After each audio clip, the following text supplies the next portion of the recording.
Welcome back to our series on the technical aspects of generative AI.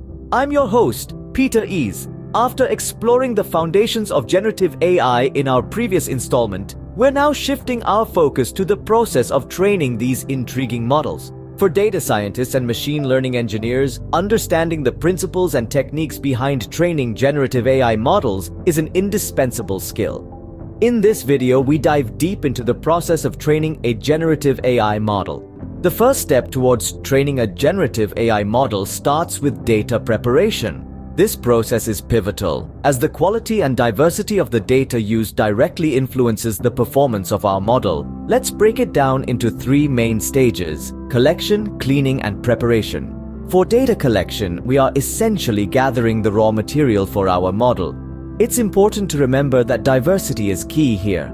A diverse dataset will ensure our model can understand and generate a wide range of outputs.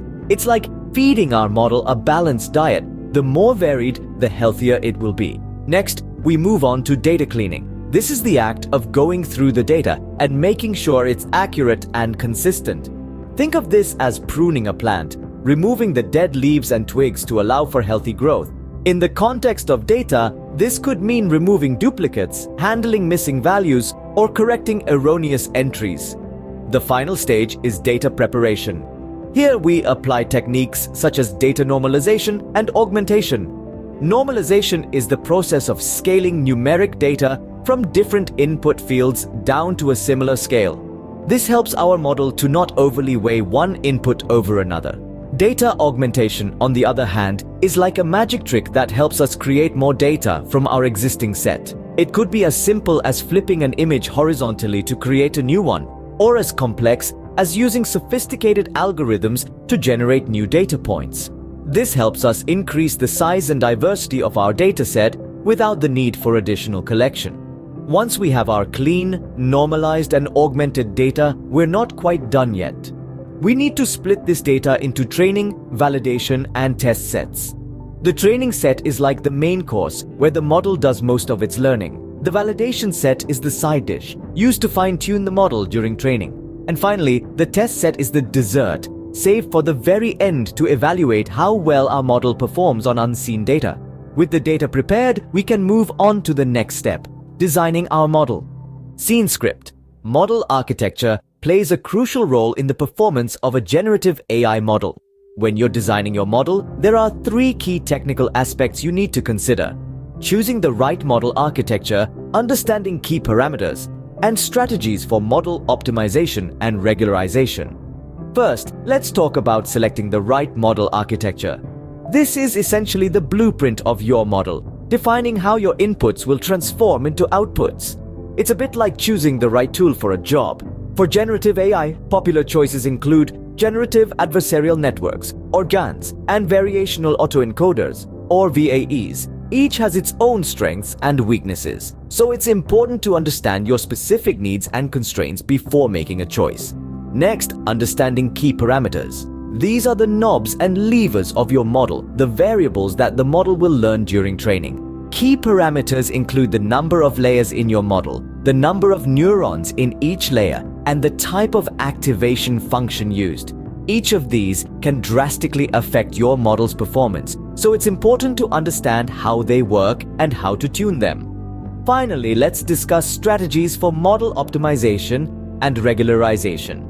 Optimization is all about improving your model's performance, often by minimizing some measure of error during the training process. This could be done using methods like gradient descent or stochastic gradient descent. Regularization, on the other hand, helps to prevent overfitting, a common problem where the model performs well on the training data but poorly on new unseen data.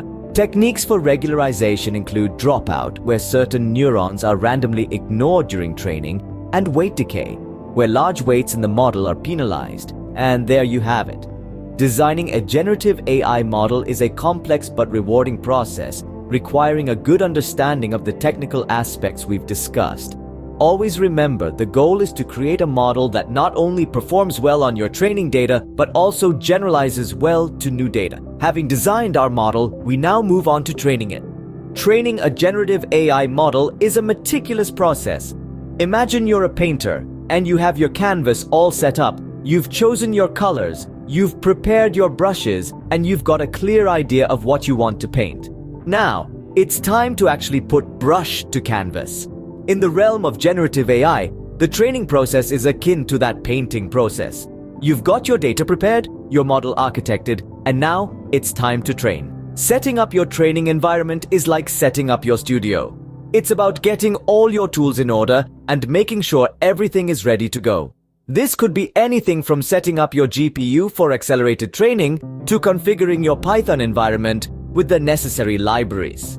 Next, we need to choose our loss functions and optimization algorithms. This is like selecting the right brush and paint for each part of your masterpiece. Different parts of the image may require different tools, and in the same vein, different aspects of your model may require different loss functions and optimizers. The loss function is essentially what tells our model how far off its predictions are from the actual results. The optimizer, on the other hand, is the tool that adjusts the model's parameters in order to minimize the loss. Monitoring model performance during training is like stepping back periodically to look at your painting. It allows us to check if our model is learning as expected or if there are any issues that need to be addressed. Finally, we need to look at techniques for improving model stability and convergence. This is akin to refining our painting techniques to ensure we get a consistent, high-quality result. In AI terms, this could involve techniques like batch normalization or gradient clipping, which help make sure our model trains smoothly and converges to a good solution. Training a model is indeed a meticulous process, but with patience and attention to detail, it can yield truly remarkable results. After training, it's time to evaluate and fine-tune our model. Evaluating the performance of our model is as important as training it. Just as a chef tastes their creation before serving it, we need to evaluate our generative AI models before deployment. This is where qualitative and quantitative metrics come into play. Let's think of qualitative metrics as the taste test. It involves a visual or auditory assessment of the outputs. For instance, in a generative AI model for images, we look at the generated images. Do they resemble the real ones? Are the colors, shapes, and textures convincing? It's a subjective measure, but it's a crucial one. Quantitative metrics, on the other hand, are the nutritional facts of our dish. They add objective measures to the evaluation. In the realm of generative AI, we have metrics like inception score, inception distance, and precision and recall. These metrics compare the statistical properties of real and generated data, giving us an idea of how well our model is performing. Yet, machines cannot capture all nuances. This is where the importance of human evaluation comes in.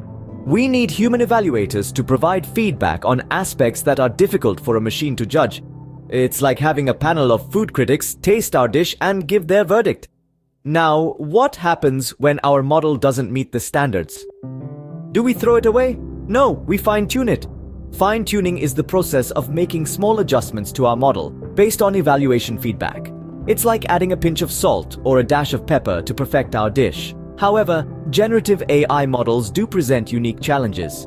One such challenge is mode collapse in generative adversarial networks, or GANs. It's when the generator starts to produce limited varieties of samples. It's like our chef cooking only one type of dish. To address this, we use techniques like mini-batch discrimination or unrolled GANs to encourage diversity in the generated samples. By evaluating and fine-tuning, we ensure our model is ready for deployment. And just like a chef, we continue to refine our recipe, striving for that perfect balance of flavors in our generative AI models. That wraps up our guide on how to train a generative AI model. We've journeyed through the critical steps of data preparation, from collecting and cleaning to normalizing and augmenting our dataset. We've also explored the importance of a diverse dataset and how to effectively divide our data into training, validation, and test sets. We then delved into the technicalities of architecting a generative AI model, examining model architecture choices, key parameters, and strategies for optimization and regularization. We highlighted the training process, discussing the selection of appropriate loss functions and optimization algorithms, and how to monitor model performance. Finally, We looked at how to evaluate and fine-tune our models using both qualitative and quantitative metrics and addressed unique challenges specific to generative AI. Now that you're equipped with the knowledge to train your own generative AI model, it's time to put it to practice. But remember, the learning doesn't stop here. I'm Peter Ease, and I'll see you in our next video where we will discuss deploying generative AI models. Remember to subscribe and hit the notification bell so you won't miss it. Until then, keep learning.